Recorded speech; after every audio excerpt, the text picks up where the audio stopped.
in here, gang. Realize there's a big football game on, so appreciate your being here tonight. Absolutely. Well, for those of us in the tri-state New England area, oh well, as far as football goes. Yeah, I'm a New York Buffalo Bills fan now. Buffalo is a Well, New York go team. Buffalo. Absolutely. Buffalo weather. Although I am kind of rooting for Taylor, I gotta say. Yeah. I'm just looking for some good games. Yeah, Next for week's sure. championship game look like no matter who wins tonight, looks like they're going to be great games. By the way, David, we haven't said anything about these slick new vices we have in front of us. Well, right here, I'm just finishing off. You should have seen how messy my workspace was about 20 minutes ago. But I put a bigger hook in here. I did a little concoction with some spun deer hair. You can Oh, see I was here. gonna say it looks like it looked like at first a popperhead, and then I saw the two tones, and I realized it must be Oh spun. yeah, yeah. Well, we were using a few of these last fall up in the creeks, just pushing a lot of water, and the bass were kind of happy. And I, That's I great. also use this a lot for tarpon down in Campeche. This has really been a good fly. That's very cool. So yeah, but for Uh, Campeche and TMCO, I'm using a Veribas bigger gap. Yeah. so what trips do you have planned before you start the season up here? Well, I have a trip to Belize, going down to Copal Tree. That'll be permit, but of course we always sneak away and grab a tarpon or a bonefish or two. I have a trip uh, April 10th going to the Bahamas, wade fishing for bonefish, and that trip is on its 27th year Wow, this that's year. crazy. That's the Aikens, Yeah, right? and that's the Aiklands. And then we've got three planned for Mexico. We're going to do one in August. August is the overlook season because everyone's up here in the north, striper fishing or blue fishing. But really, the first week of August in Aiklands in Campeche is ridiculous tarpon fishing. You can jump sometimes 15, 20 plus tarpon a day there then. So In August. in August. Yeah, August is one of the best months. They're not the biggest fish, but it's a lot of fish. That's cool. That's cool. Yeah. Well, I was there. When was I there with you? Was it You November? did you did November. Yeah, You did that was a November. great We trip. were there in a full moon and the fish weren't super cooperative, but you had some very good days, as I Yeah, recall. yeah, yeah. Yeah. And I see Guillermo on. We have a few of the veterans from that trip on the call here tonight. Yeah. So thank you, everyone. I know it's 8 o'clock now. We know there's a big AFC football game on, so you might have one eye on that, but we're really psyched that you're here with us tonight. We have quite a night because we're gonna um, sort of catch you up on our adventure over to Newport, Rhode Island, and stock the box. And then we've got Peter Jenkins who'll talk a little bit about that event, and then we've got the unbelievable, incomparable Captain Ben Whalley tying flies with us tonight. So I think David, we should get going at this point, right? Yeah, So I think welcome so. everyone. Welcome everybody. And Lou, I don't know, you want to kick things off tonight? Sure. So Okay. so tonight, just to go through kind of the format because it's a little different from what we normally do, we're gonna have Peter Jenkins from Saltwater Edge on to talk a little bit about Stock the Box event. We cut a very short 6-minute punchy video for those of you who weren't there, just to kind of see what it looked like and what was going on. Then we'll invite Peter back on with Captain Ben Whalley. For those of you, well, I'm sure most of you know Ben, at least from social, from his incredible photos of his flies, but just incredibly innovative fly tire, striper guide up in Maine, but has fished all over the world. So we're super, super honored to have him, especially after he, spent a full day today doing workshops and was at the show yesterday. And so that's our program for tonight. So with Okay. that said, David. Yeah, well, before you get going, there's a bunch of people I really want to thank. And I'm going to save tonight's best for last, but the American Saltwater Guides Association, Norvice, as you can see, I have one right here in front of me that I finished a fly on a little while ago. the Got One app. If you guys haven't downloaded the Got One app, you better get on it because tell you it really showed me a lot of things this year. Thanks, Um, David. you got it. The Articulate Fly and Marvin Cash, thank you very much. They've had me on their blog for the past few weeks, and we're going to continue doing it. And last but not least, I really want to thank the Saltwater Edge and Peter Jenkins. Peter, you've done so much for us, and we can't thank you enough. And I'd like to bring you up on camera because I want to ask you about the background of your event, about Stock the Box and how it all started. Sure. Thank you. So the Stock the Box, we did an event in the same room in like 2006, and we had some of the best fly tires around, and we then stopped because we sometimes would sell inventory to somebody at the event and then come back to the shop on Monday and not have to call customers and disappoint them. So we stopped that, and now with everything all synchronized, we decided to get back into it. So it's been quite a while, but I looked at some of my old event promotion, and we've had Bob Popovich, Dave Skoke, Kenny Abrams, Jack Gardside, Al Brewster, Rich Murphy, Steve Farrar, and then this year we had Jason Taylor, Blaine Chocolate, and Ben Whalley, among others. And the format is an expo, one day, walk around and see everything with short 1 hour, one pattern breakout sessions, right? And then Sunday, today, big 3 hour deep dives with Blaine, with Ben, with Joe Cadero, Chris Cacorda, and Jason Taylor in this case. So a full weekend, and if you want to geek out on fly time, make your way to Newport. Yeah, I was bummed not to be able to be there. Yeah. But we have a really quick, like 6-minute video that kind of shows what it looked like. So why don't we cut to that, and I will go ahead and share my screen. How you doing? It's Peter from the Saltwater Edge, and we're at the Stock the Box. It's an event we did years ago in this room in 2006. And I looked at the roster of the past. Bob Popovich has been here, Steve Farrar, Jack Gartside, Rich Murphy, Kenny Abrams, Ray Bondero, Dave Skoke, just a crew. And now today we got Blaine Chocolate, Ben Whalley, Jason Taylor, and Chris Cacorda, a whole bunch. And you'll meet some of them as we walk around the room today. Think about coming next year. Class is crab, really good all-purpose crab. Show me one of them, would you? Yeah, my version of the Merkin. Oh yeah, right here. It's I call it the Firkin Merkin because it's got the rabbit fur claws, give a little bit bigger profile. Very good all-around fly for not only for sight fishing but for blind fishing. Yeah, and the jig hook, is that new? Are you adding it to this fly? Because the jig hooks are pretty recent in a lot of cases, or have you always fished it with a jig hook? So as far as my purposes, I've always tied it on jig hooks. Yeah, okay. Yeah, I mean, The fly companies are making them now, and I didn't know if that was it, or you could get them other places. a long time ago, Yeah. you didn't see the jig hooks very often, but probably 6 years I've been tying them on jig hooks exclusively. Very cool. Do you do anything to keep the rabbit spread? Yeah, so that's a little bit of Estaz ball right there. Right, so like just to force it apart, right? Because it's going to collapse when you strip. If you look real close, they're also stiffened with a little bit of UV flex resin. There you go. And that will also prevent fouling and keep them splayed out the right way. A couple pro tips. Yeah, thanks, buddy. So Peter here, and I'm with Captain Casey Allen. He's here at Stock the Box. He's teaching a couple classes.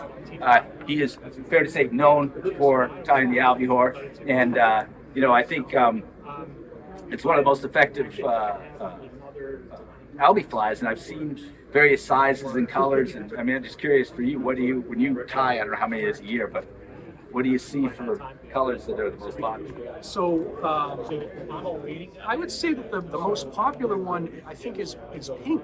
Yeah. So like this one. Yeah, and I've always been a fan of the tan one because Personally. you look at it and you see. I feel you. Yeah, and I mean it does the best job of imitating the smaller bay anchovies. Yeah. But the pink one, it's still in that, I don't know what it is exactly, but it's in that red spectrum that the bay anchovies is sort of in. Yeah. It's got that something extra that seems to draw them in. I think in a lot of ways this is a pretty suggestive pattern too. It could be a small squid. Yeah, oh yeah, absolutely. And I had that conversation earlier with somebody. If you just remove the eyes, you could have just a generic, pattern. Shape. Exactly. Yeah.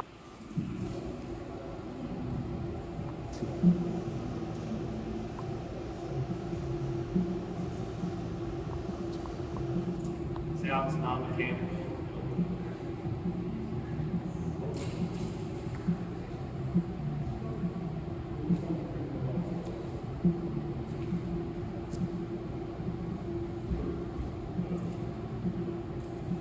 So another cool thing that I do a lot, strikers, backs, so erratic.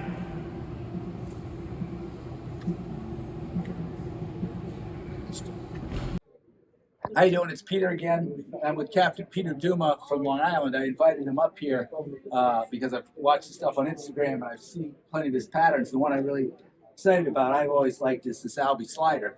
But it came to be that he ties a tremendous squid as well. So it's like, come for the slider, stay for the squid.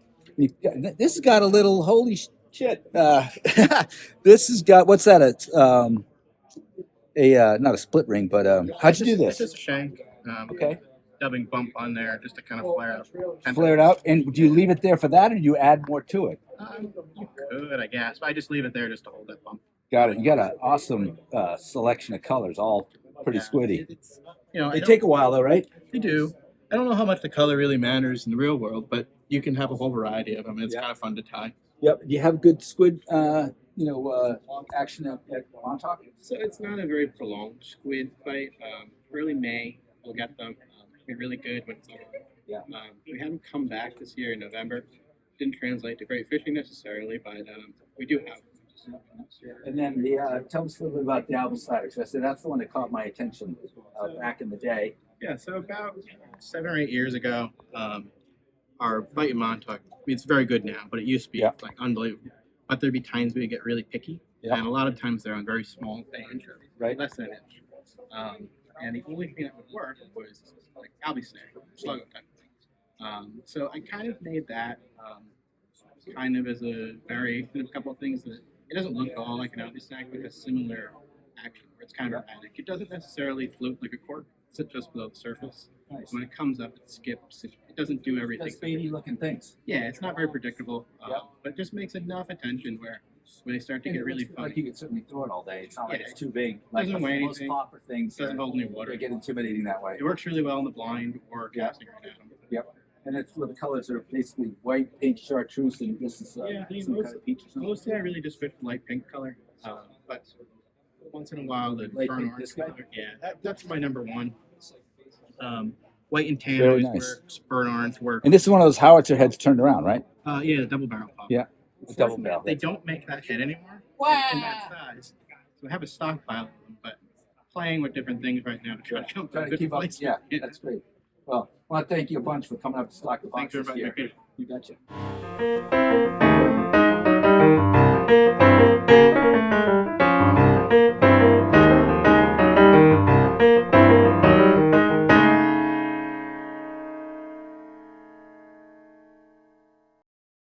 So Peter, just any reflections from Stock the Box and what happened over the last 2 days? Any reflections? How positive the vibes were. I mean, we had a couple of bumps in terms of like transitioning out of classes and things. Some flies took longer than others, logistic stuff, but just happy to be doing it again, and just really positive all around the room. People, geeking out on fly tying. It's great. So It's awesome. definitely calling the hotel on Monday and booking the same date for next year. That's great. That's great. So everyone else who's on here, anyone who wasn't there, if they were there, they know same weekend that you're gonna do it. Yep, it's kind of the weekend Okay. before Edison. The Perfect. third weekend in January. Great. Awesome. Well, thanks so much for doing it. It was an amazing event. Sorry I wasn't there, but it was fun to get the video. I love Yeah, this. we both wanted to be there. I Um, told Huh? I told one of the attendees, this is exactly the kind of show I'd like to go to, but unfortunately I can't attend because I'm running around like a madman the whole time. So I'm gonna have to go on the road to get some, but what are you gonna do? And What's a Ben, good segue? any reflections having been there yourself? What was fun about it for you? I thought it was great. It was fun getting to see some other incredible tires, get some inspiration. Clam chowder was good. That was incredible. I bet. But Awesome. yeah, great. So, instead of us all talking about it, why don't you give a demonstration about what you about what you did at the show and tie a couple flies, and Lou and I'll let you and Peter take over from here on. Sounds good. We can do that. Yeah, and for everyone on there, also make sure if you have any questions, put them in the QA box or in the chat box, and we'll make sure that we get those to Ben and Peter as he's tying. Thanks. I'm gonna go off screen. Thanks, guys. Me too. Bye. Good. Hang tight. I'm swapping angles so we can see. You guys can see a little better. Great. Maybe. So this wasn't a fly I covered in any of the classes, but it's one I get asked a lot to demo, and I rarely do. So I figured it'd be a good one for tonight. But it's a fun tinker mackerel, and in this particular case, it is a mackerel, but it ultimately is the foundation for almost all the flies I end up tying. So you could change out the feathers for different colors and create, pollock to herring to whatever you want. But tonight we'll focus on a little mackerel action. But yeah, I think kind of taking a step back as far as thinking about the fly, what you need to consider when deciding what fly to tie is, what characteristics, what do you want the fish to perceive, from silhouette to action, and that kind of decides what hook type you want to use. So in this case, especially since mackerel tend to be pretty quick, so you're often retrieving them pretty fast, having a heavier hook to keel properly. That's the Arex. Yep, this is the Arex Blue Water 3-in-3-0. And then you can pick up the hackles I'm doing, rough colors. These ones I custom dyed, but they have pretty similar ones through, all of the different, I think Hairline carries them. But and one thing I covered in the classes the last couple of days is kind of bucktail selection, because that was one thing when I got started out that I felt misled after I ended up learning, in that everybody would just said, you need the longest bucktail for these flies, and while that is a factor at times, there are different types of bucktail, and I think some of the attributes that I like aren't necessarily just length, but for this particular fly, I like using, you need some length for the back half, and then in the front, some pretty readily available types of bucktail are these softer, crinkly types that are, fine fibered, that are pretty fun to tie with. The downfall is they generally aren't very long. So I end up buying these and kind of setting them aside to finish flies off. So, So yeah, you might use more than one bucktail, different bucktail in a fly, right? So this is Definitely. the soft, this is the finish. Yep. The head. One heads up. If you touch the table much. I saw that. Okay, cool. So I'll tie very It's gently. out of your way. We got to stop putting our beers up and down. Yep, it's true. We're kind of doing this on the fly, so I apologize. The video isn't perfect for you guys, but I'll do my best.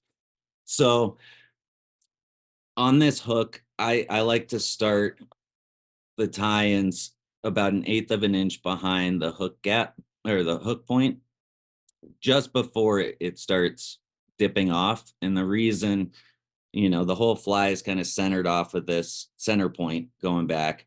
So if you start further back, it ends up angled downward. So we're going to start right before it dips down. So I'm just going to grab a bucktail here, you know, one with decent length. And I normally grab it from this mid section, which are good for hollows and kind of, it doesn't flare too much. So I'm just going to grab like a matchstick worth. And I'm just going to tie that in 2/3 of the way around, so 270 degrees. And one way I like to position it on top, because oftentimes, you know, people end up asking, how do you keep it from spinning around? So I end up just pinching it, placing it on top, and then I'll raise it and put the thread and pinch the thread with my fingers. And then when I go down, slowly pull and release it through my fingertips, and it locks it right on top. And you can do that once or twice, but that way when you lift up, it doesn't spin at all. So that is 270. And then I'm just going to nip off those tips.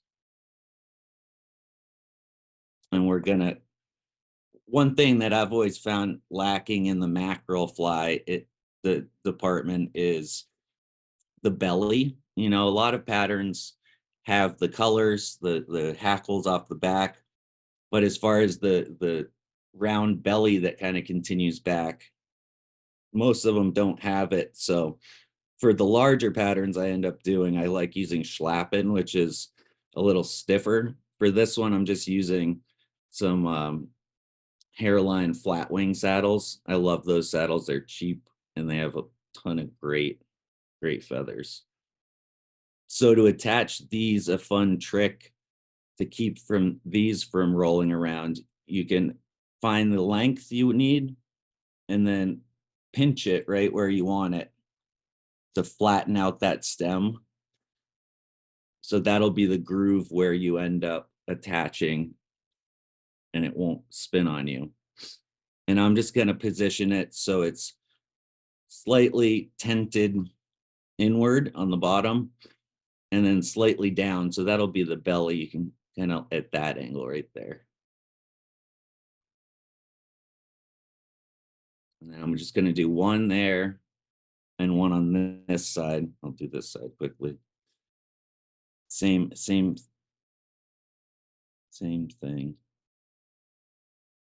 So that kind of covers the belly. Trim off any excess. And at this point, I like to throw in just a little bit of flash. I think using flash that's roughly the same diameter as bucktail is a really key component, because anything bigger, such as saltwater angel hair, for instance, ends up separating when it's swimming. So I just end up putting some right on top here, which will get kind of sandwiched in between the bucktail we're going to put in next. What product was that? This right here is saltwater angel hair, or angel hair. Yeah. The silver holographic from Larva Lace. But Hard to find. Yeah. But instead of this, Yeah. if you want a lot of colors, the ice swing from Hairline, Yeah. It comes in 8-inch lengths, and it's honestly the same. Yeah. That's one of the confusing things. A lot of the materials are out there in multiple Redundant. formats. Yeah. Yep. It's hard for someone who's, Oh. you have any guidance there about, you kind of just provided. You said you're looking for diameter similar, so it doesn't have to say this, but if it has a diameter similar, Yep. that's a good choice. I'm the type, I'll go into fly shops and just dig through everything to see, because they come out with new stuff, and unless you get like a Hairline catalog, you're not privy to that. So being able to go to a fly shop that carries that sort of stuff, and I'm lucky right down the road from me, I have a shop that carries like the entire catalog. Right. So that's pretty good. And then, you know, social media, you're able to ask questions and Right. and by all means, anybody that has any questions at any point, I do my best to get back to people. So reach out, don't hesitate. So the next one, we're just going to grab some white bucktail. And this is where we start our tapers. So the end of the first of the bucktail. Sorry for any shakiness on the camera front. But this is the end of the bucktail, that first and the belly feathers. So we're going to come with this next bunch about a match worth. Oops, as I almost stabbed myself in the foot. Thank you. Those scissors like concrete. So Yeah. let me interrupt you for a sec. What got you into That's a good question. fly tie? I got into it pretty young. My dad, fishing was, I don't know, as of 3 years and onward, I had a thing. It's my first memory is catching fish down in Florida, a barracuda on Christmas Day with a Mickey Mouse fishing rod with my dad. Nice. So he's a fisherman too, Yep, and that's part of it, right? yep. Yeah. And at some point he got a fly rod, and a buddy of his who lived, I think, in Chicago, ended up sending down like a massive box of bucktails because he was a hunter, and different feathers, which was pretty cool. That led to fly tying. Yep. So I got into it pretty young, and then that just kind of continued on. Yeah. It continues. It still continues. So that tie-in, I did 360, slightly shorter, and always keep tension down on your bobbin, but you can just manipulate it around so that you can get it 360. And once you have it where you want, just do 3 or 4 locking wraps over top of it. And then we're going to trim the little butts. Can I ask you why you use mono? A lot of other flat wax nylon and other stuff, you know, I think mono sometimes doesn't behave very well in terms of not breaking, at least for this guy. You had a good habit with it, or Mono, you choose it for stretch? I struggled with it initially, and I always, like, students the last couple of days, you know, ask what I'm tying with, what they should tie with, and my response during classes is always, have you tied with mono before? Yeah. And if not, then maybe hold off on Don't start now. starting. Yeah. We'll never get through this class. It takes some practice. Honestly, I think it's as strong as, you know, 210. Yeah. If you know how to use it. Like Right. the stretch factor, you can really crank down on it. And the biggest reason I like it the most is because of its diameter. And with bucktail, you know, bucktail has the amazing quality that I don't think we'll ever see a synthetic duplicate, in that they're semi-hollow and compressible. So when you cinch down on it, they'll flare. And if you're using flat waxed or you know, Flymaster Plus or whatever you have to cord it up in order for it to do that.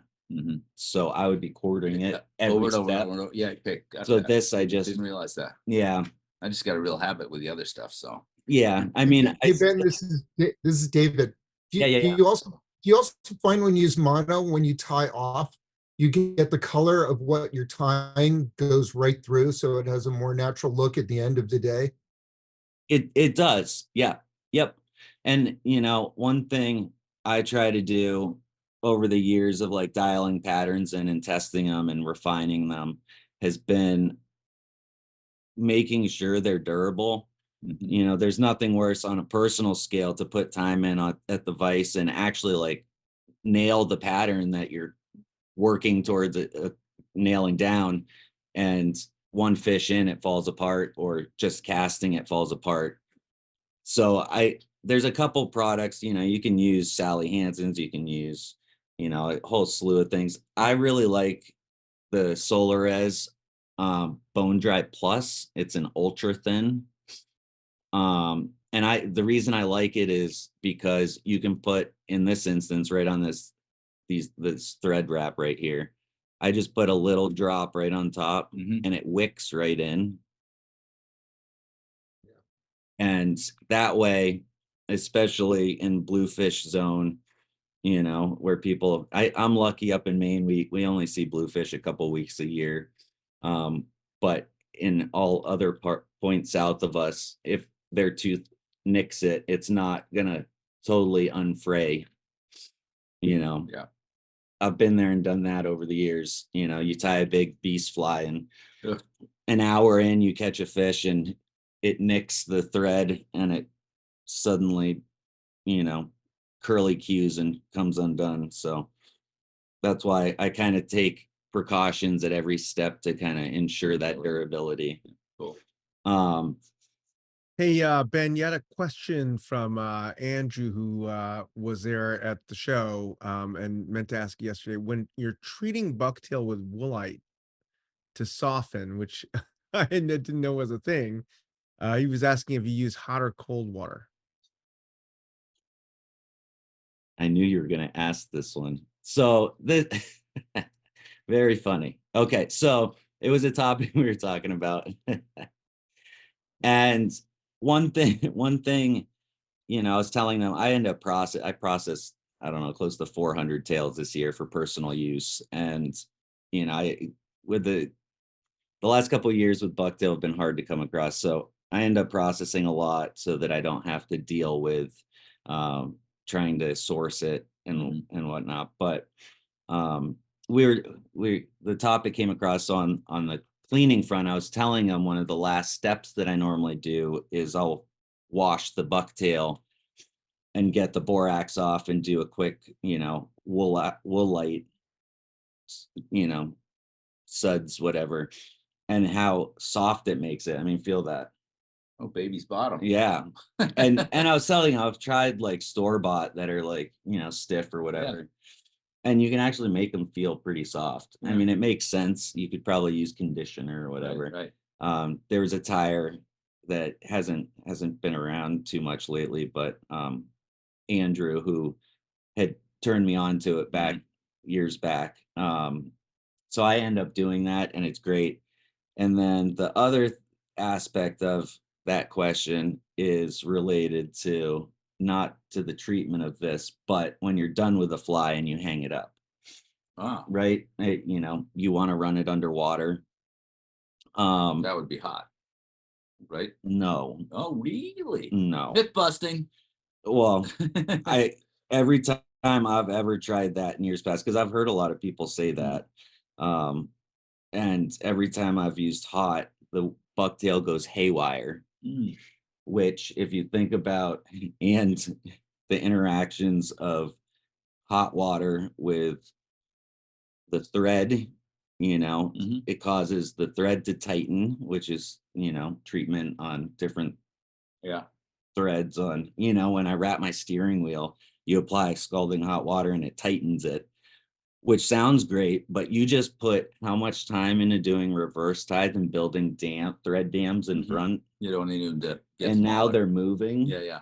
Like, no wonder everything. Yeah, I think it does make a fly look fusiform, like for but it Yeah. doesn't do it any good, is what you're saying. Every time I've done it, everything goes out of whack. So I do cold water. Yeah. I've heard of like quenching, so doing hot and then cold. Oh, There's geez. I think we're getting a freezers. little too geeky. I know. So I'm just like, Freezers. the intent, I believe, was that Bob brought up was run it underwater just so you see the shape it'll take when it's in the water and when it dries. So a lot of times when you're doing hollow flies, they come out and they're just crazy flared and it looks crazy, but you run it underwater and let it dry, you know, hang dry. Yeah. It forms to the actual shape that it'll swim later on. So Okay. I don't know. Those are my 2 cents. Maybe every time I've tried that, I've been wrong or done something wrong, but I've never had success there. So that was the conversation in the class I brought up. So touche to that question. So we're gonna step this forward about 1/4 of an inch And we pretty much have this tie in and then right behind the eye. So 2 more stages. And at this stage, I'm going to do 2-tone, which there are a couple things that can negatively happen here. So I'll walk through those as I do this. So I'm just getting a little, you can kind of split the amount of bucktail that you were doing. So like half a matchstick of each.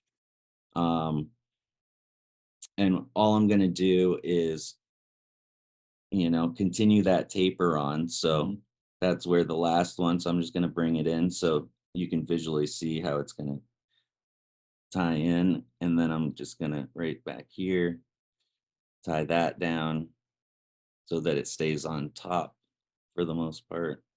And then I'll flip it over and do the same with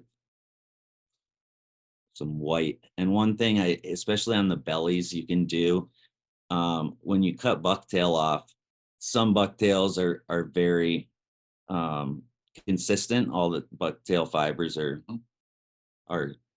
straight, the same, yeah. which are good for certain applications. When I'm doing the bottom belly here, I want taper. So what you can do is if it is that way, some bucktails already have like the top inch are all different sizes, but this one you can see is pretty straight. So I'm just going to take my fingers and slide them. And what that does is it pulls the top fibers back. So you create that, and you can see here how it's tapered off. So you can do that once or twice, depending. And then you're just eyeballing. If you hold back here and see, doesn't help. It's like beyond staticky because it's freezing. But yeah, I can do it some more. No, we're good. So again, just see where the taper is holding it up. And then I'm just going to thread it on either side of the hook and tie that in right there. And I go gently. This bucktail I noticed is it's soft, but if I pull hard, you can see how it starts flaring. So I'm going just gentle on that slightly just to get it into the location I want. And then I'll just slowly pull it tight and do a couple more and just cinch it down because I don't want it flaring on me. And then I'll trim away the butt ends here. Any tip to keep from cutting your fly tying thread? I mean, don't get the blade of the scissors near it. It's a pro tip. I just noticed you pull it, you keep it at attention. No, but I mean, at all times. Yeah. I mean, you move the bobbin out of the way. Yeah. So bad habit, don't start if you don't already do it. Licking your fingers as you go. I highly advise a little thing of water because occasionally I'll forget to get all the borax off and then I have borax in my mouth for hours, which isn't very pleased. So I've gone ahead. I've got some grizzly saddles. I've got chartreuse and this teal color I dyed up. Very nice. It's slightly different than the ones that you can get at the store, but pretty close. The other ones are nice too. So these saddles, this chartreuse is almost as long as the white ones we put in initially. And I like the webbiness throughout. Sometimes if it's too webby, which I'll probably do on the next feathers, but I'll just trim one side because I don't want it to go all the way down. But I'm going to tent them about that degree. So not like full on together, but kind of upward. And again, I'm just going to pinch that stem and then tie one in here. And then I'm going to do the same on this side. So pinch it, tie it in. Yeah, I noticed you prep this stuff for this demo, certainly, but do you generally prep for in your production tie? Yes, of course. So, I wish I could. So you don't have 20 of those blue hackles and 20 of those chartreuse lined up. I honestly don't do a ton of production tying. Right. Yeah. Well, I mean, when you have your drops. Yeah, I still do like three of each. Yeah, is kind of max of what I do. And you have to explain that fly drop idea to people Yeah. when you get a sec. Yeah. So then we have the chartreuse in, which is a little muted, but you get the idea. And then we have the grizzly, which is the teal. And like I said, it's a little wider, which I like. I like having the chartreuse kind of bleed through as it swims, which it's always fun. I love having, these flies because I've spent a lot of time like holding the real ones and watching them and blah blah blah. But it's always cool having these flies on board, and you accidentally catch a mackerel, and I'm like, oh, let me see how it looks. Yeah. And they're identical. Well, don't you on your website have a bunch of bait photos? Yeah. Yep. So it's And Ben Whalley Fishing. benwhalleyfishing.com. Yep. Yeah. So what I'm doing here is, so this is gonna lay across the top and go right over the other ones. It'll be slightly longer than the chartreuse, not necessarily because I meant to. It's just kind of the chartreuse was a little short, like half-inch short, but whatever. So I'm measuring the length, cutting slightly so that you end up having more of that center line. Normally the stripes don't go much beyond that midpoint. So measured the length. You can strip them back if it's like in your way, if it's too webby, pinch it down, and then we're just gonna do the same thing, tie it in over top. Hey, Ben, there was a question about the Solares you're using. Yeah. Can you show the bottle again? Are you using the thin stuff or the thicker stuff, or what do you use there? It's Solares Bone Dry Plus Ultra Thin. Hold on. Maybe this will help. It's there you go. Bone Got Dry. it. But it's the ultra thin stuff. Yeah, it's like water. Yeah. Is that color better, or should I turn that light back on? It's good. So I'm just gonna do the other side pretty quickly. I can flip it over to show you guys. Can you talk about fly drops while you do that? Yep. So I was doing custom orders on through Instagram for years, and I was always super backed up, like, and it's stressful. Like it sounds silly, but just knowing you have X, Y, and Z orders of different colors and it takes some of the joy out of it. yeah, and when I was contemplating, a career change, a couple really good friends of mine, Cody Rubner, and who does all the podcasting and social stuff for ASGA, and a dear friend of mine, him and Joe Gugino with Costa ended up, recommending this business model for me. So we trialed it, and it's nothing new. It's used, the kind of reference were a couple of custom knife builders that we used as kind of a model, but it's doing small batch releases. So every month during the off season, I release a small batch of flies, and you have to become a member on my website. It's free, but that grants you access to the email to find out when they will be released, as well as to the fly shop where the flies appear, and kind of first come, first serve. Small batches.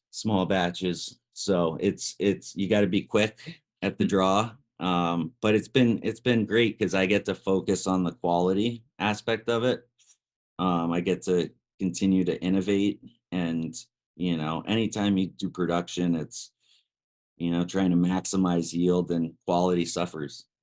I did that in my other careers. So Yeah, give me a minute on the other career, because I know you had a non-traditional upbringing. We'll grew up in Chile, right? in Brazil, but yeah, Brazil, yeah, Yep. exactly. But no high school till you got here, it's true. right? And then, but then you ended up being an engineer, right? For Yeah, can't remember. It's some I ended up, chemical thing in Maine. What was it? yeah, big biotech company. Yeah. I was in, I went to the University of Maine accidentally through this weird non-traditional a program for non-traditional students up at UMaine. It was a great program. I didn't realize at the time that, yes, I was non-traditional since I never went to school, but I wasn't ex-convict or you know, middle-aged parent trying to go back to school. Sure. So I was 18 Bit and of an outlier. and an outlier for sure. So I ended up kind of putting my all in there. One of my passions was horses and kind of, That's right. so I wanted to go to vet school since there wasn't really a vet in the region we were in Brazil. So I kind of taught myself how to do different surgeries and different, stuff like that. So I wanted to become official and do that and Do it proper. yep. And then kind of what happened was I started exploring and taking a bunch of different classes because my dad was very good advice. He's like, you're only in college once, you should really, take advantage of it. So I started taking all sorts of classes, and next thing I know, 8 years later, I'm, graduating. And I'm the only person that went for that long that doesn't have a PhD after his name. So, but I learned a lot, and I ended up getting an internship and working for this big biotech company in Maine and I did that for 12 years. And Until just a couple years ago, right? yep. And it got to the point I learned a lot. I was a scientist. I got my degrees in biochemistry, um, and as well as some other stuff. But so I started out as a scientist and kind of migrated my way through this big company and as a quality engineer, and then eventually a process engineer. And I learned a lot, but it was always like, what's next once I learned it? And the stress was just getting, I never pictured myself being In a cube. in a lab or Yeah. with a desk with no windows anywhere. So Yeah. But a couple years ago, you went to. So yeah, because Maine has such a short striper season that I never thought I could guide full time because of that. So it was never really in my mind that I had been doing it since 2015 on the side, doing wade trips and stuff. And so through 4 years before I left, I really I had always wade flats fished, and I love, everything about sight fishing in warmer climates. And, having lived in Florida and Brazil, I, and wade sight fishing, I had captivated me in Maine, but I got a skiff and spent 3+ seasons, to myself and everybody I have, just dialing in the waters and learning that. And it kind of got to a point where it's like, I think I can do this. Yeah. And Leap of faith. and then there was the fly tying kind of business model, and it was like, wow, this all kind of works. Let's give this a go. And it's been amazing. Like, That's it's great. a ton of support, and grateful, very grateful and blessed. Not easy, but Yeah. I'm humbled. That's great. Hey, Yep. Ben, there's an interesting question up from Alan Berger here. When you're fishing big flies like these, do you find you have more success fishing them deep or more success fishing them shallow in the water column, or does it matter? Big flies in general is a tricky one. I would say this pattern up in Maine, where I've fished it and done really well, I'm fishing them off ledges, either on an intermediate or a fast sink, but you're stripping it pretty quick. The bigger flies that a lot of people kind of know me for, it's situation dependent. You have the herring runs in the rivers, and those you want to throw fast sink and kind of get it down in that current and into the knit, kind of nooks and crannies. And then, bunker schools, there's the two trains of thought, which both have yielded fish for me, dropping below them on a fast sink or you know, targeting them more towards the top of the water column on the outskirts of the schools. So I think it varies. Not a definitive answer. But so next step, I just grabbed white and put it on the bottom, continuing that taper, splitting the difference. And then I got some green. And the one thing I love, almost every bucktail when I'm done with it, I have none of this dark, shorter stuff on the back of the hide. I love, especially for heads, using it as the transition color between the shoulder and the head, you know, so you don't have to mix it with brown or black. You can just kind of take a pinch of both and you can see it kind of naturally transitions from the color because it was in the same dye bath. So it's a cool kind of easy, and I just want to continue. You can see that transition, that taper, and I'm just kind of gonna lay it down and continue that on. And still straight tie on this one. And then I like for the last one right after this.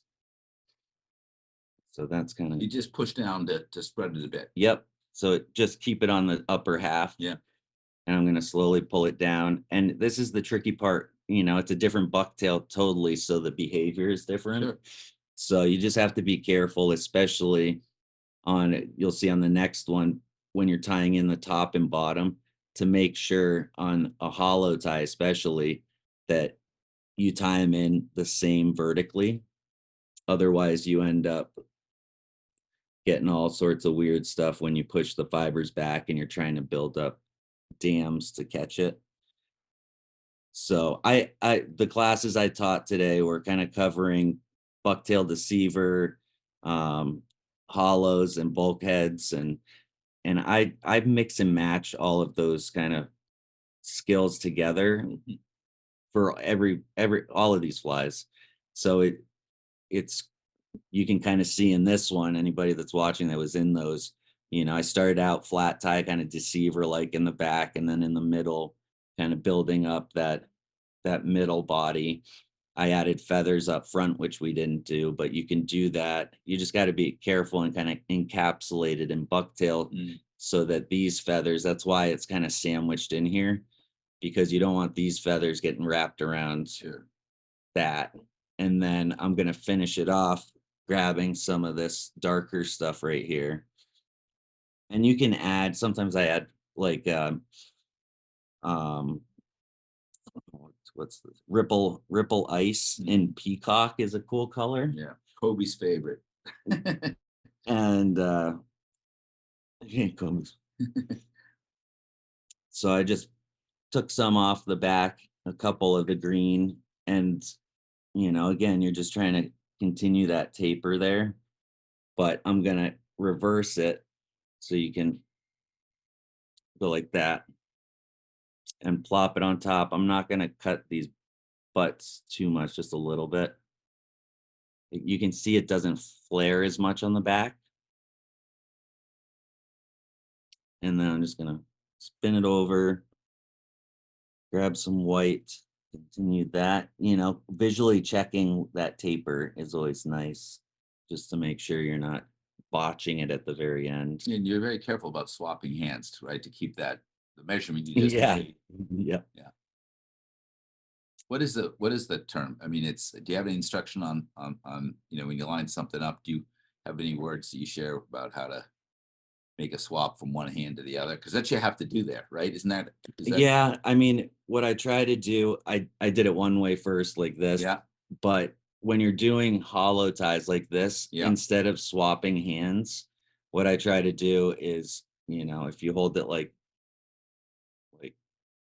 this. Yeah, to get your length. Yeah. So you can, I mean, I normally hold it like this and lean it back, and you can kind of see where it's supposed to land And in you that way. and flip it. Wow. And then I hold it right there. Yeah, I like it.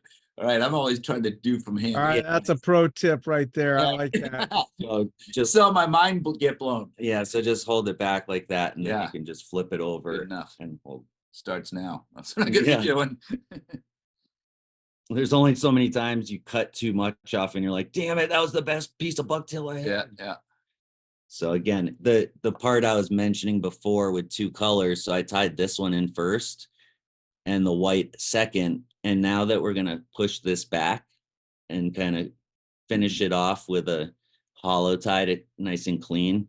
If this last wrap of thread all the way forward isn't perpendicular or square to the hook shank, what happens is when you push it back and you start building a thread dam, you'll get different pressure on the bucktail, and that's where you start getting like weird fans, which everybody, myself included, get from time to time.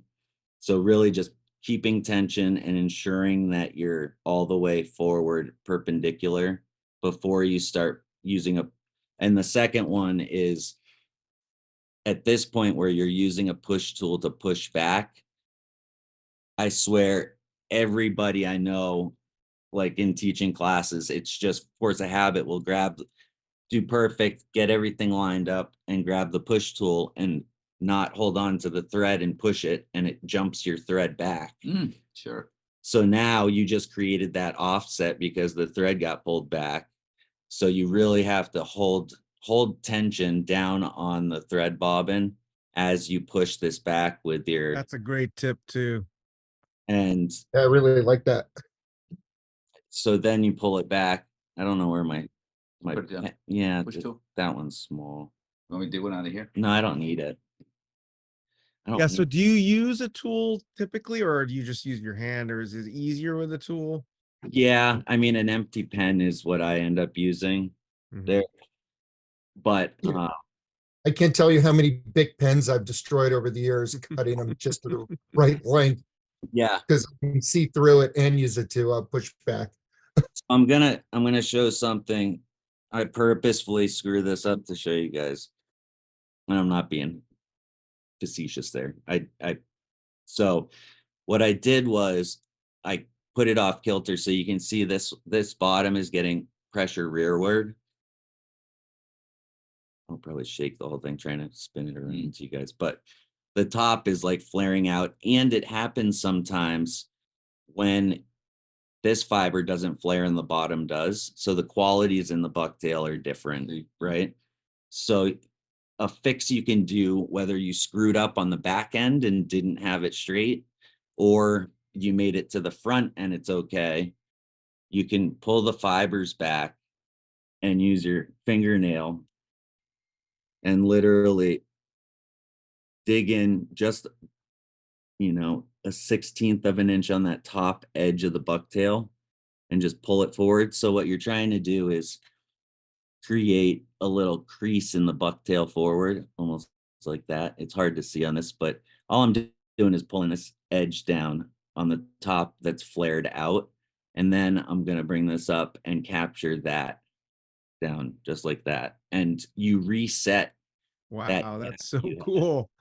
Well, That is cool. otherwise you have to back up and undo everything on the inside and then progress through. There's no fixing it, You and Eric shoot something on this? We did, yeah, so- last year. So last year, he shot a video when he was down last year with Eric here at the Saltwater Edge describing this. So Yeah, it's on our YouTube. A more detailed. yeah, better angle. And then I like to use, you can use whatever eye you want, if jungle. And Ben, where are you on eyes? And we've gone back and forth on this with so So many of the different tires. yeah, I mean, here's my stance. My stance is if eyes for you make you more confident in your fly, put them on it. There you go. I wholeheartedly believe if the angler, whether it's my client or myself, believe that fly is going to catch you a fish because of eyes or because it looks more realistic, then put them on. Like, it's easy enough. Whether it does or not, I don't think they're all that necessary, except for some baits where the eye is really prominent. But yeah. those are mostly small baits where Mhm. I don't necessarily think bunker and mackerel per se. It's Sure. extremely but I like putting these on. It These eyes are durable. They add a nice little touch. And so these are the Mylar tab eyes. And you tie them in. So the trick I like doing, not just wrapping them in, but so you put it where you want, make a couple wraps, and then pull that tab back and put a couple wraps over top. So you're locking it back over top. Otherwise, after quite a few poundings, the eyes will come off. And you've spent all this time building up a round profile that Mackerel have, to then take glue and eyes and pinch it down. shut Sure. in order to, like, it defeats the whole purpose. Yeah, so So these ride beside. yeah, right? so these have these little tabs. Yeah. I guess I saw you trim them too. sometimes I do. It depends on how much real estate I have right here. So occasionally I'll just taper it. Cut Like, an angle makes this a little less bulky. again, it doesn't matter. Does it matter? Does I anything don't- really matter? I don't. Yeah. Does it make you feel warm and fuzzy? Then do it. I think it's a good look, to have this for a finished fly, Yeah, Yeah, it's for the fisherman. exactly. And then I'm not a huge fan of thread heads, or beaks, as a student called it yesterday.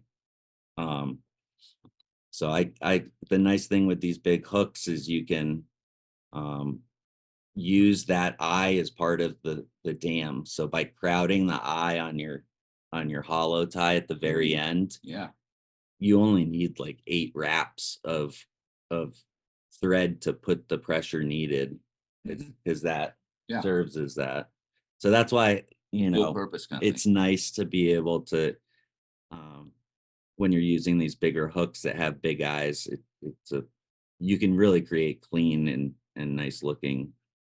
Hey, following up on a question earlier. Yeah. About whether you fish a fly deeper. Yeah. On the surface. When it's time to get a fly down, do you do it primarily by your line choice, or do you use tungsten or wrap lead, or do you let the fly be the fly and let the line do the delivering? You have any thoughts on that?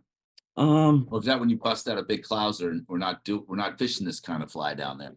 No, so I think, like, let's just say the herring run, Yeah. any place where there's fast current and you need to get down to the fish, right? Mm-hmm. Let's just consider a beast in this instance. Okay. You have ones tied on mono, or you have ones tied on plain chocolates, shanks, right? Sure. The action is different a little bit, but the shanks definitely get it down quicker. So if you're throwing it on a fast sink line and you're in current, so mending up and allowing that to pull it down, but also having the weight of the shanks Yeah. and some other sluggo / eel kind of flies I've been obsessed with for years now. Adding different weights, you can give different actions. So if you want it to kick or do different actions, then you can adjust that accordingly. Mhm. I think you used to call the fast sink line. Was that a 350 to you, or is it different? I mean, that's a common one here in Rhodey. Or do you use a full sink line? No, so I'm a fan of sink tips, like the 30-foot sink tip. I'm normally Is that throwing like a 425 Okay, so on a 10 weight. because you got more tide right? Yeah, and bigger flies, while I could cast Point. the Get some big patterns on Yeah. a 9 weight because they're sparse, a 10 weight is kind of, I just love the 10 weight for that sort of stuff.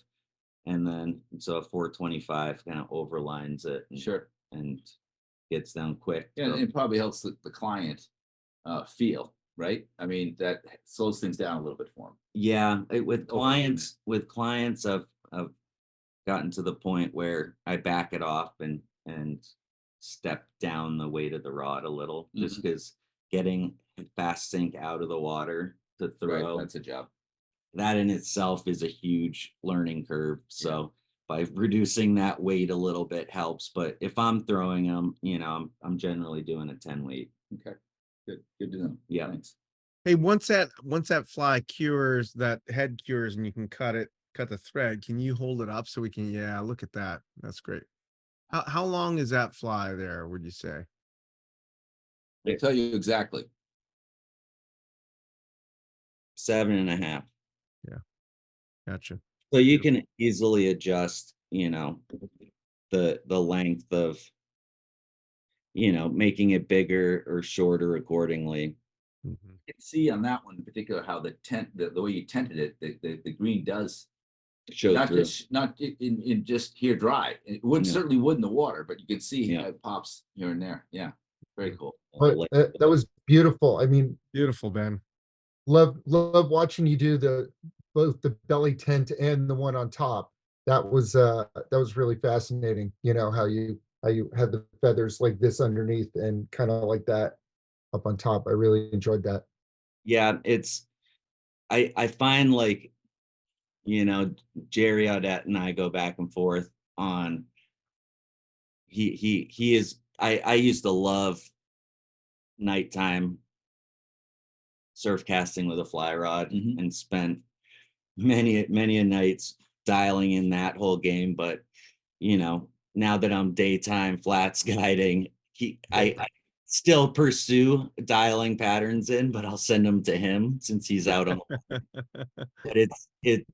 it applies more at night, but even during the day, I feel like, thinking about these patterns where you have, by doing the tented feathers that kind of create that solid body, it pushes water. That's one huge drawback that I'm always up against when it comes to flies is, the biggest example, easiest example, like the sluggo, right? It doesn't, I personally don't think it mimics an eel. I think it mimics anything with that profile signature that Yep. it offsets. Right? It's Mhm. erratic. Yep. So on this fly, for instance, but it's on everyone to think about that. So by adding hackles, like you mentioned, tenting it, it adds something a little more rigid and pushes water different than if it were just straight bucktail through and through.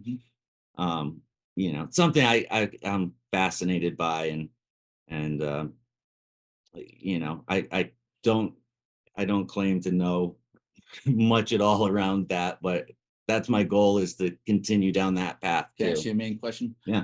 So it's a lot of ledge. Yeah. And a lot of big island open bay kind of thing that you have where your Casco Bay where you do your flats. Yeah. Not many boulder fields though, right? It's mostly ledgy stuff, right? And Um, then rivers, lots of rivers. yeah, so in Casco Bay is kind of unique because there's over 200 islands that kind of, Find the Lee in there. yep, that is great for flats fishing, with 3 river mouths and all these islands. You have everything from white sand to oyster and mussel bars and mud flats and deep channels and ledges And lots between, of tide compared to what we have down here. yeah, 10, 11 foot.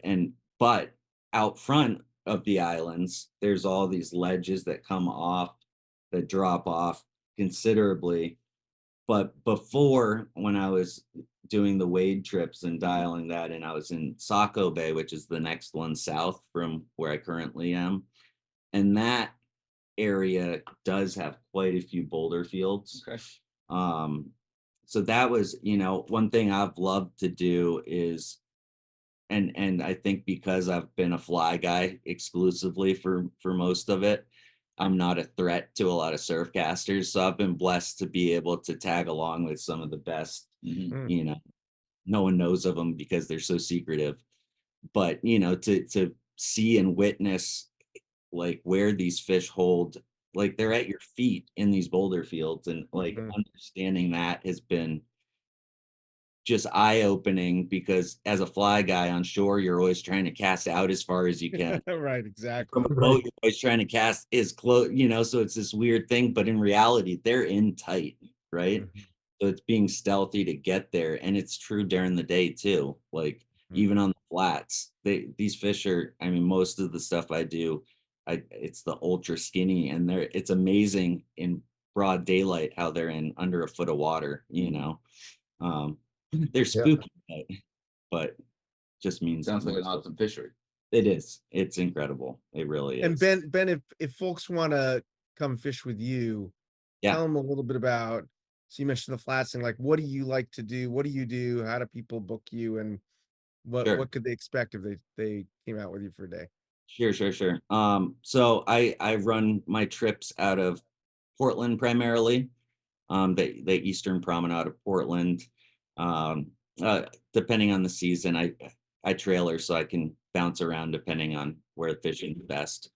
I run a flat skiff that drafts, 4.5 to 5.5 inches, and focused mostly, if fish are busting during certain times, we can focus on that. But most of the time it's secluded, rarely see boats during the week, and, exploring different bays, rivers, channel, like backwaters. 200 islands, there's plenty of shoreline. It's pretty cool. And, our tides are so big that the optimal tides for us are that, and it's cool. Just a little tag for the Got One app. I've been digging in. Stop it. Thank you, Ben. I actually inputted all my stuff from this past season. I still want to see some more custom graphs. But We'll if people talk want about that. if people want to, yeah, we'll it- do that. And if people want to look in the chat, we just posted Ben's information right there for you to grab. Yeah, So, so benwhalleyfishing.com, you can read up on the charters tab on what kind of a day. Bait stuff. Yep. And then under the fly tying section, you can read up on the fly drops, and there's, plenty of spots on the website that tell you how to become a member to get notified of future drops. That's But awesome.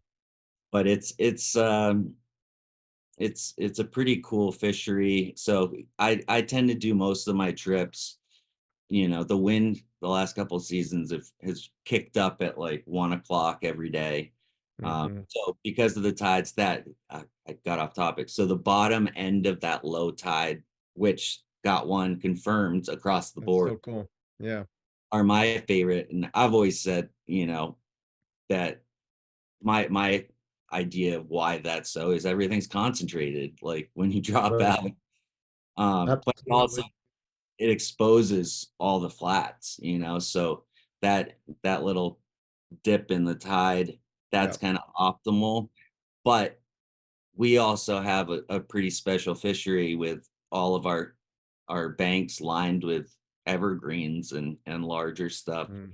So it doesn't, typically a midday sun, That's interesting. Right. It it's doesn't. optimal, but we can sight fish the second the sun starts peeking up, Mm. because we have those evergreens, and you can use different reflections and So you're stuff. not getting that glare, that low light glare, and the fish are probably a little less sensitive to seeing someone's profile in the sun. So most of my trips end up being early and try to get off the water before the wind really kicks up. Interesting. And what time of year, if someone wanted to, like, what's the optimal time of year to come fish with you?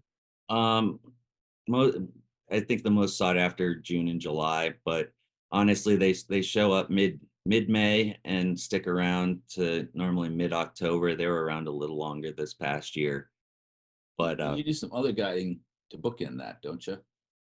Don't you? there's a couple other fisheries that I'm playing with, but I haven't done anything. We were More talking fun. at dinner on Friday Yeah. night, so sorry about that. No. Right. You gotta be a member to find out. And I don't know. It sounds super secret right now. So I got just one more question. I've been sitting beside him here, and I got one more question. I would show you the bobbin, right? It's pretty long. I've always used a shorter bobbin, and I would have Mhm. thought with mono being, this is thin, Mhm. that and it's certainly you get a lot of experience how much tension is. Does the longer bobbin give you control? I thought the shorter ones were for that, and the longer ones are for torque. No, Blow my mind. you know what the longer ones are for? What? Saltwater. That's Oh, why I'm bigger saying. bigger hooks. All here right. it is. Yep, and this one right here, a little plug for Renzetti, not Norvise, sorry. Me too. I love these things. I tied on different ones for years, but Yeah. these ones, the ceramic inserts I've always had Make a issues difference, with. huh? Well, no, ceramic What do you inserts. got there? This is ruby. Ah, Oh yeah. Well, that was great, and thank you so much. I appreciate you Yeah. guys having me in my delirious state post. No, we appreciate you Okay. being here. I know it We're was a so long grateful you weekend, stuck but around. incredible stuff. No, it's fun. And I know I'm certainly gonna. I gotta sign up for my membership. I want to get my drop of flies from you.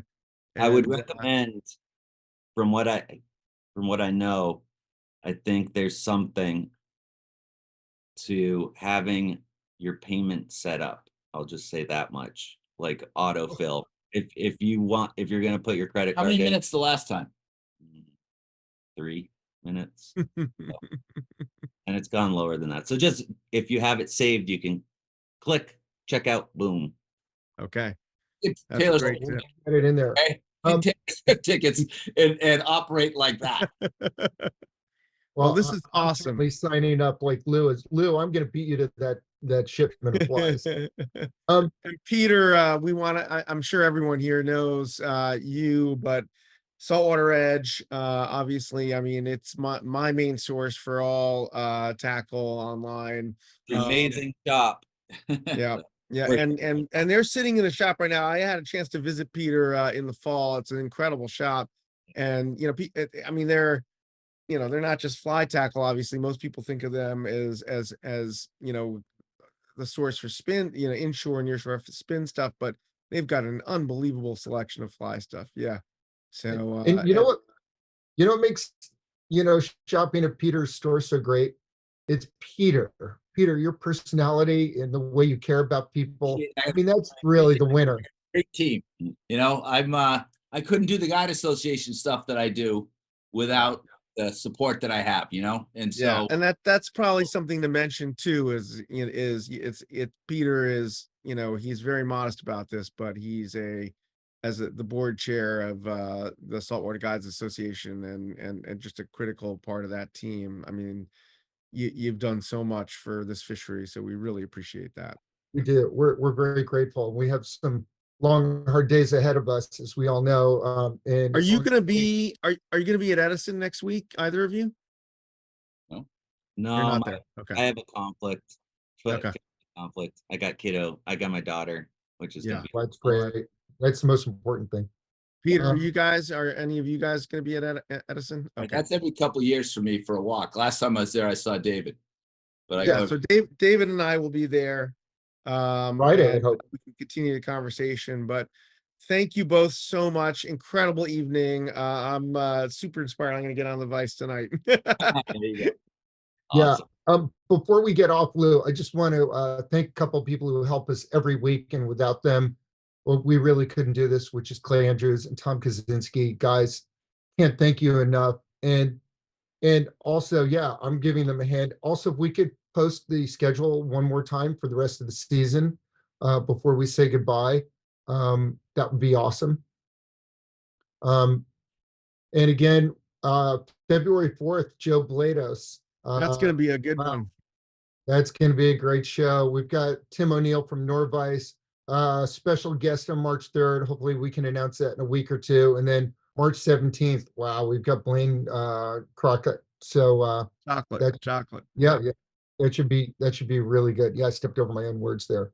But thank you, One of everybody. the things we did at Stock the Box, David, if I can interrupt for a quick sec, is it's a little hotel in downtown Newport, really in the thick of things. And they got this swimming pool there, and I'm like, it's January, the place is empty, and we took a 10 weight down to the pool and started throwing his game changers and jerk changers in the pool. Had 40 people, all with cameras. It was good. It was a great session to have the pool. We're gonna make better use of it in the future. Yeah. There was a family who kind of called us out and said, you know what, shit, we brought our kids here, we should just take a swim, Yeah. Well, that's a show I would love to do at some point. Like, I feel like, Ben, between you, guys like Gunner, who've been on before, Jason, obviously, Johnny King, Blaine, all sort of Ken, disciples of, of Bob's in many respects. You've all taken his concepts in slightly different directions. And I think you're all trying to do the same thing, which is to figure out what is it that fish key in on so much. And it would be great to have a discussion about, where you are today and you're thinking about that, being both guides and fly innovators. Can be a really fascinating topic for next season. And to pass it on. I think that's the biggest one. Yep. Bob's thing is teach them well. yeah. And Well, thank you. that comes from Lefty. Yeah. Well, it's a tradition, and let's all keep passing it on. And that's the point of Masters of the Fly. We do this out of the love of our, out of labor of love and really the love of the sport. So thank you for being here. Really appreciate it, everybody. Yeah. You guys. Thanks, everybody. Glad you could join tonight. Thank you, everybody. Have a great night. Thanks, you too. Cheers.